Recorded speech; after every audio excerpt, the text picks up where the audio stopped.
और आए दिन ओवरटेकिंग, ओवरलोडिंग या ओवर स्पीड की वजह से हुए हादसे की खबर आती है।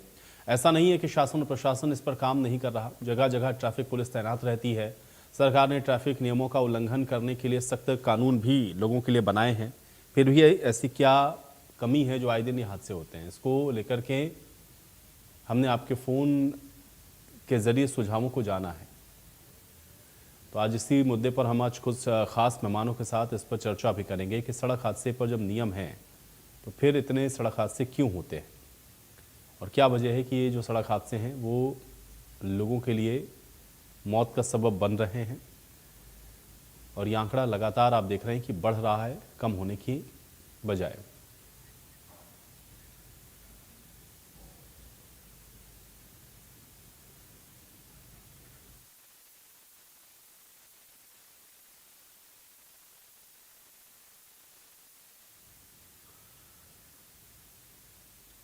तो क्या कारण है कि ये जो हादसे हैं वो रुकने का नाम नहीं ले रहे हैं, कम होने का नाम नहीं ले रहे हैं? सड़क हादसे लगातार आप देख रहे हैं कि होते रहते हैं।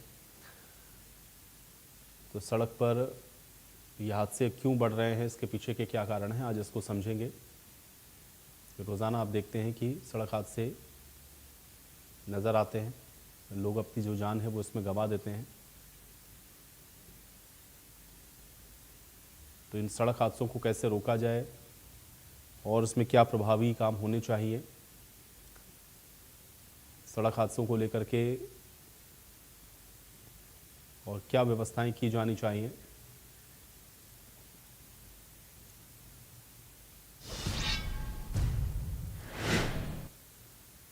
तो आज इसी पर बातचीत करते हैं। राजकुमार यादव जी हमारे साथ जुड़ गए हैं, रोड सेफ्टी ऑफिसर हैं आरएसओ गुरुग्राम से हमारे साथ। राजकुमार जी बहुत स्वागत है आपका। और अनिल कुमार जी हमारे साथ हैं, एसएचओ है ट्रैफिक पानीपत के। अनिल जी आपका भी स्वागत है। राजकुमार जी आपसे ही शुरुआत कर रहा हूं, क्योंकि इस हफ्ते पूरा हम लोगों ने लोगों के साथ बात की और हम लोग रोजाना देखते हैं कि इतने सारे जो सड़क हादसे हैं वो रिपोर्ट होते हैं, बहुत सारे लोग अपनी जो जान है वो गंवा देते हैं। क्या इसके पीछे की एक वजह आप लोगों को नजर आती है कि इतने जो सड़क हादसे हैं आए दिन हम लोग देखते हैं कि बढ़ रहे हैं, जबकि इतने ट्रैफिक नियम बनाए गए हैं, अब तो हाईटेक तरीके से भी इन चीजों पर नजर रखी जा रही है, उसके बावजूद भी ये हादसे क्यों होते हैं? राजकुमार जी। या आयुष जी नमस्कार। सबसे पहले तो ये एक इतना इम्पोर्टेंट टॉपिक उठाने के लिए आपका बहुत बहुत धन्यवाद, जो कि ज़रूरत है। तो सबसे पहले मैं नंबर मेंशन करना चाहूँगा कि कितने जो लास्ट ईयर का अगर हम नंबर की बात करें तो 1,83,000 के आसपास सिर्फ रोड एक्सीडेंट्स की वजह से डेथ हुई है, जो कि अराउंड 500 डेथ्स पर डे, मतलब एक दिन में 500 मर रहे हैं। तो ये सबसे इम्पोर्टेंट टॉपिक है। और इसमें अगर मैं बात करूं कारण की और क्यों हो रहे हैं, तो इसमें 500 जो एक दिन के हो रहे हैं उसमें से 75+%, 77 एग्जैक्टली अगर नंबर बात करें, तो सिर्फ उसकी वजह से होते हैं जो अवेयरनेस की कमी है, जिसमें मतलब पाया जाता है कि ड्राइवर का फॉल्ट होता है। ड्राइवर का फॉल्ट मतलब कि अगर ड्राइवर थोड़ा अवेयर हो, रूल्स का पालन करे, ट्रैफिक रूल्स का सावधानी से चलाए, रोड सेफ्टी को ध्यान में रखे, तो 77% में से आप मतलब जितना अवेयरनेस होगी, जितना जागरूक होगा, उतने चांसेस हैं एक्सीडेंट्स को कम, डेथ्स को कम कर पाए। 77% बहुत बड़ा नंबर होता है। तो अवेयरनेस इसमें सबसे बड़ा रीजन है जो इनको कम करने का। तो मेरे हिसाब से अवेयरनेस पे फोकस देना चाहिए, in addition to engineering and enforcement and जो भी है इमरजेंसी केयर। आप मान रहे हैं कि अवेयरनेस एक बहुत बड़ा इसके पीछे कारण है और जितना ज़्यादा लोग जागरूक होंगे उतना ही ये जो हादसे हैं वो कम होंगे। अनिल जी भी हैं मेरे साथ, एसएचओ हैं ट्रैफिक पानीपत से। और अनिल जी आपका भी स्वागत है। अनिल जी आपसे भी मेरा प्रश्न है, क्योंकि जिस तरह के सड़क हादसे हम लोग रोज़ाना रिपोर्ट करते हैं या रोज़ाना हम लोग देखते हैं, क्या इसके पीछे का असल कारण नज़र आता है? क्योंकि इतनी हाईटेक व्यवस्था होने के बावजूद भी सड़क हादसे कम होने की बजाय हम लोग को दिख रहा है कि वो और बढ़ते हुए नजर आ रहे हैं। क्या कारण है अनिल जी इसका? जैसा कि रोड सेफ्टी वाले ऑफिसर ने बताया, कारण तो वही है, लेकिन इसके अलावा मैं एक दो चीज और मेंशन करना चाहूंगा। जी जी। अवेयरनेस के साथ, अवेयरनेस तो हम बोलते रहते हैं कि अवेयरनेस अवेयरनेस अवेयरनेस, किस चीज के प्रति अवेयरनेस? मेरा यह मानना है, जब एक ड्राइवर अपना व्हीकल लेके चलता है तो वो प्रॉपर दूरी मेंटेन नहीं करता। मान लिया 90 की स्पीड है और उसको ब्रेक लगाने के लिए 1 से 2 सेकंड की जरूरत है और तुरंत डिसीजन लेना होता है, प्रॉपर डिस्टेंस नहीं होता। स्पीड है तो एक से डेढ़ दो सेकंड के अंदर वो 12 से 14 मीटर गाड़ी आगे चली जाएगी। अगर वो डिस्टेंस प्रॉपर लेके चले तो बहुत हद तक हमारे हादसे कम कम हो सकते हैं, हम्म प्रॉपर डिस्टेंस। हम्म और सेकेंडली ये है हम्म कि राइट ऑफ पाथ, इस चीज का हर किसी को नहीं पता। जी राइट ऑफ पाथ में ये होता है कि पहले रास्ता किसको, मान लिया मैं ही गाड़ी चला रहा हूँ और जी कोई आगे से पैदल जा रहा है। जी अगर मैं पैदल जा रहा हूँ तो मैं सोचता हूँ कि मेरा राइट है, तो इस राइट को समझना चाहिए। जब जेब्रा क्रॉसिंग है वहां पर राइट बनता है जो क्रॉसिंग कर रहा है उसका, और जो गाड़ी में बैठा है उसको रुक के चलना चाहिए। हम्म हम्म राजकुमार जी, बहुत सारी बातें हैं, चूंकि इसके पीछे जाहिर है कि एक बहुत बड़ा विषय भी है और बहुत कंसर्निंग भी है, लेकिन मोटे तौर पर आपको लगता है कि कुछ चीजें ऐसी हैं जो आपको लगता है कि इस पर बहुत प्राथमिकता के साथ काम होना चाहिए? जैसे आपने कहा कि अवेयरनेस अवेयरनेस वाली बात अनिल जी ने भी कही, लेकिन उन्होंने कहा कि कुछ और चीजें भी हैं जिस पर ध्यान रखना चाहिए। तो क्या इस तरह की कुछ चीजें आपको दिखती हैं जिस पर बहुत गंभीरता के साथ अभी काम करने की जरूरत है, या इसको अभी बिल्कुल प्राइमरी स्टेज में ही अगर करें तो ये हादसे काफी हद तक कम हो सकते हैं? राजकुमार जी। जी सॉरी, मेरा डिस्कनेक्ट हो गया था शायद। सवाल क्या है प्लीज? राजकुमार जी, मेरा प्रश्न यही था कि कुछ चीजें आपको ऐसा लगता है कि जो बहुत जरूरी है, जिस पर बिल्कुल तत्काल प्रभाव से काम होना चाहिए कम से कम, ताकि ये हादसे कम हो? बिल्कुल, जैसे जो कि ये आइडेंटिफाई भी किया हुआ है, जो मैंने बताया 77% जो अवेयरनेस वाले हैं, तो उनमें से 5 बड़े रीजन हैं। जो कि अगर हम बात करें जैसे ड्रंकन ड्राइविंग, सिर्फ अगर उन पे ही, चाहे वो सिर्फ अवेयरनेस ही नहीं, अवेयरनेस के साथ इन्फोर्समेंट भी है उसमें। तो जैसे ड्रंकन ड्राइविंग हुआ, रेड लाइट जंप हुआ, रोंग साइड ड्राइविंग हुआ, अगर हम 3-4 इन्हीं कारणों के ऊपर फोकस करके करें तो बहुत बहुत हद तक हमारे जो है हादसे कम हो सकते हैं। और इसमें सिर्फ अवेयरनेस ही नहीं, अवेयरनेस के साथ अपना जो इन्फोर्समेंट है, उनकी भी जरूरत है। इन्फोर्स करें इसको। ड्रंकन ड्राइविंग हम देखते हैं कि डेली न्यूज में भी आता है, आप लोग भी रिपोर्ट करते हैं, बताते हैं, तो कितने मतलब उसमें फैटल एक्सीडेंट होते हैं। तो इस तरह के जो अगर 3-4 कारणों पे भी हम कोशिश करें तो काफी हद तक हादसे कम हो जाएंगे। नहीं तो राजकुमार जी, क्या उस दिशा में आपको लग रहा है कोई प्रयास होता हुआ दिख रहा है, या वो कंसर्न है? चूंकि अब एक्सप्रेसवेज तो बना दिए आपने, हाईवेज आपने बना दिए, गाड़ियां भी अब लोगों की पहुंच के अंदर हैं, वो सारी चीजें हमको दिखती हैं, और शायद एक बड़ी वजह इसके पीछे ये भी दिखता है कि अब लोग अगर अवेयर नहीं है जिस बात की आप जिक्र कर रहे हैं, तो फिर ये हादसे तो होते रहेंगे। क्या वो कंसर्न आपको दिख रहा है कि अभी जो अथॉरिटीज हैं उनके अंदर, या कुछ चीजें हैं जो आपको लग रहा है कि लूप होल्स हैं या लैक कर रही हैं, उस पर काम होना चाहिए? राजकुमार जी। नहीं, कंसर्न की बात करूं तो मैं बिल्कुल इसमें सपोर्ट करूंगा। जो अथॉरिटीज हैं, एजेंसीज हैं, इसमें कंसर्न है, और इसको मैं एग्जाम्पल के साथ कोट करूंगा। लेकिन इसमें सिर्फ एजेंसीज के साथ हमें as a individual road user भी हमारी जिम्मेवारी बनती है। तो जैसे मैं एजेंसी की बात कर रहा था, तो हर महीने हर डिस्ट्रिक्ट में एक रोड सेफ्टी कमेटी की मीटिंग, जो सुप्रीम कोर्ट की गाइडलाइंस के हिसाब से, उसमें सारी चीजें डिस्कस होती हैं। उनका एक्शन प्लान डिस्कस किया जाता है, क्या कर सकते हैं वो डिस्कशन होता है। उसके अलावा जो ब्लैक स्पॉट्स, खासकर जहां जहां एक्सीडेंट्स ज्यादा होते हैं, उन पे बहुत अच्छे से काम होता है। क्योंकि मैं गुड़गांव में रहता हूं, तो गुड़गांव का मैं आपको एग्जांपल देता हूं। Last year black spot I think 33 के आसपास थे।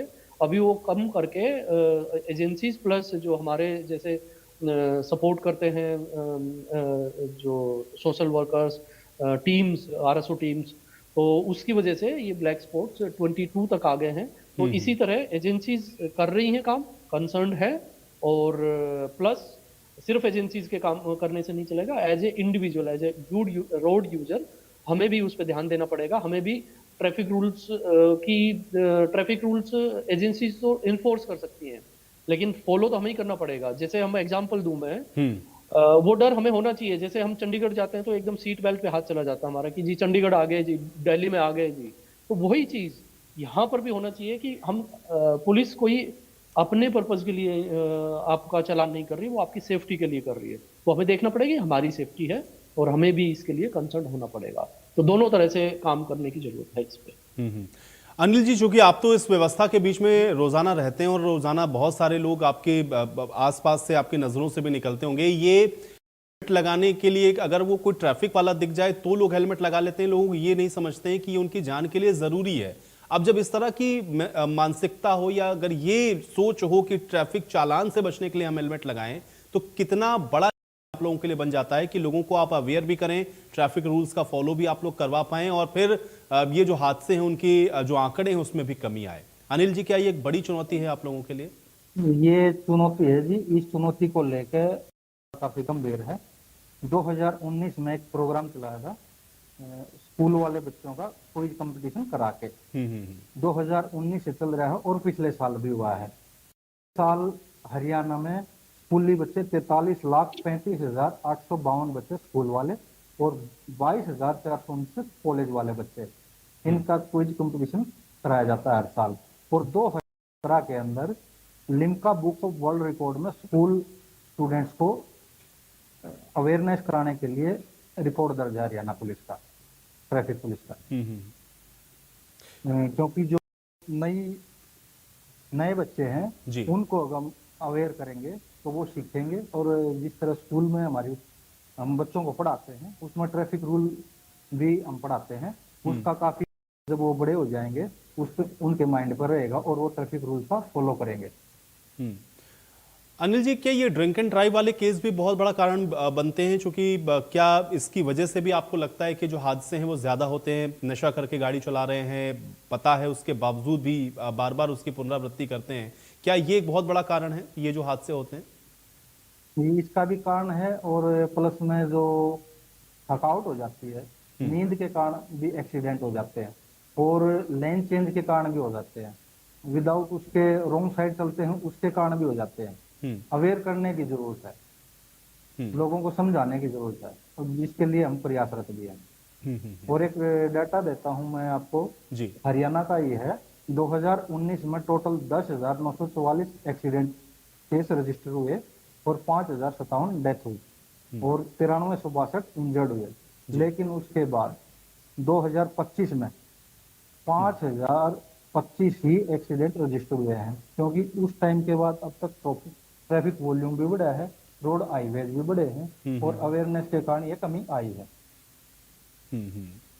राजकुमार जी, आपसे मेरा प्रश्न यही है कि जहां लोग सिर्फ चालान से बचने के लिए सीट बेल्ट का इस्तेमाल करते हो या हेलमेट लगाते हो, जब इस मानसिकता के साथ लोग चल रहे हो सड़क पर, कैसे करेंगे कि आप उनको अवेयर कर पाएंगे या फिर वो बहुत जल्दी ट्रैफिक रूल्स हैं उनका पालन करना सुनिश्चित करेंगे? फिर तो ये जो चैलेंज है वो हमेशा बना रहेगा। कैसे इससे निपटा जाए फिर? नहीं, इससे निपटा, जैसे कि अनिल जी ने भी जो बिल्कुल सही कहा, स्कूल का जो एग्जाम्पल दिया, एक बहुत बड़ा इनिशिएटिव है ये हरियाणा पुलिस का, जो हर डिस्ट्रिक्ट में होता है। और उसका जो ऑब्जेक्टिव है, उसका जो एम है वो यही है कि एटलीस्ट जो नेक्स्ट जनरेशन आ जाए वो एजुकेटेड हो रूल्स के बारे में, इसके कंसर्न के बारे में, इस कोज के बारे में। तो उनको टारगेट किया जा रहा है और डेफिनेटली उनमें पॉजिटिव रिजल्ट आ रहा है। जो नंबर्स तो कम हो ही रहे हैं, प्लस जो बच्चे होते हैं, क्योंकि बच्चे एक ऐसी चीज होती है, बच्चों के थ्रू जब जाते हैं तो अगर वो पेरेंट्स को बोलते हैं तो पेरेंट्स भी उस चीज को मानते हैं, उसको डिनाई नहीं कर सकते पेरेंट्स।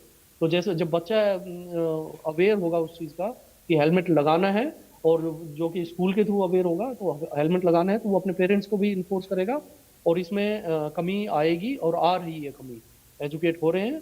तो और अलग अलग तरीके से ये की जाती है, की जा रही है। तो एटलीस्ट प्लस जो ट्रेनिंग जो पार्ट है, जो ड्राइवर्स की ट्रेनिंग, वो भी एक बड़ा चैलेंज है। तो वो एक अलग से अपने आप में एक टॉपिक है, जो कि जो एक सोच जो हम बात कर रहे हैं, करंट जनरेशन, ये पुराने लोग हैं जो अभी भी हाथ में हेलमेट लेके चलते हैं, हेलमेट है लेकिन हाथ में डाल के चल रहे हैं टू व्हीलर पे। तो उनको, हाँ, तो उनकी सोच वही है कि पुलिस का देखा तो पुलिस ने देख लिया तो चालान कर देगी। चालान से बचने के लिए, उनको ये नहीं पता ये अपनी सेफ्टी के लिए, ये हमारी अपनी सेफ्टी के लिए। तो है, इस पे काम जारी है और भी आ रहे हैं, पॉजिटिव रिजल्ट आ रहे हैं, इस पे ऐसा नहीं है, फर्क नहीं पड़ रहा। राजकुमार जी, एक चीज और जानना चाह रहा हूं, क्या अब वक्त आ गया है कि कम से कम जो ड्राइविंग लाइसेंस बनता है उसमें थोड़ी सख्ती बरतने की जरूरत है, या अगर कोई रिपीट कर रहा है, ट्रैफिक वायलेशन कर रहा है तो उस पर और सख्ती बरतने की जरूरत है? ये दोनों ही विषय, क्या आपको लगता है कि अब ये वो वक्त है कि कम से कम अब इस पर बहुत सख्ती के साथ काम होना चाहिए, या आपको ये मानते हैं कि इसमें भी कुछ चीजें ऐसी हैं जो ठीक हैं? कैसे इसको हम लोग देखें राजकुमार जी? बहुत जरूरी है। अभी जो, जैसे मैंने अभी जस्ट कमेंट किया कि ट्रेनिंग वाला इसी से रिलेटेड है। आज की डेट में जो ड्राइवर्स की हम बात कर रहे हैं, तो आपको खूब सारे बहुत ड्राइवर ऐसे मिलेंगे जिन्होंने कभी व्हीकल चलाया नहीं था, लेकिन उनके पास परमानेंट लाइसेंस है। तो जो लाइसेंस देने की जो प्रोसीजर है, उसको एक दुरुस्त सिस्टम के थ्रू करना चाहिए कि लाइसेंस जैसे वेस्टर्न कंट्रीज में होता जी। है, आप वहाँ लाइसेंस ले नहीं सकते ऐसे बिल्कुल। आसानी से रोड पे गाड़ी लेकर नहीं चल सकते। हम्म। बिना लाइसेंस तो छोड़ो, लाइसेंस भी मिलना इतना आसान नहीं है, रिजेक्ट तक होते हैं उनके 2-2 3-3 बार। लेकिन यहाँ हमारा तो बिना गाड़ी चलाए, बिना इवन, ये मतलब क्रिटिसिज्म नहीं है लेकिन ये फैक्ट है।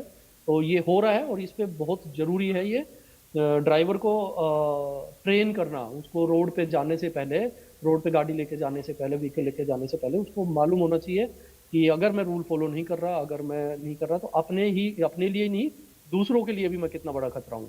तो ये बहुत जरूरी है और टाइम है, ये आ चुका है टाइम इसको सीरियसली लेने का। इस पे बिल्कुल एक सीरियस करने की जरूरत है इस पे।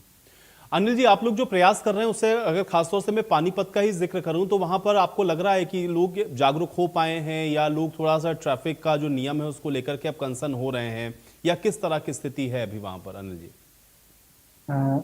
स्थिति तो हमेशा सुधार की गुंजाइश होती है, हम्म। कभी स्थिति परफेक्ट नहीं होती, उसमें हमेशा ही सुधार की गुंजाइश होती है। उस चीज में हम प्रयासरत हैं और आगे भी रहेंगे।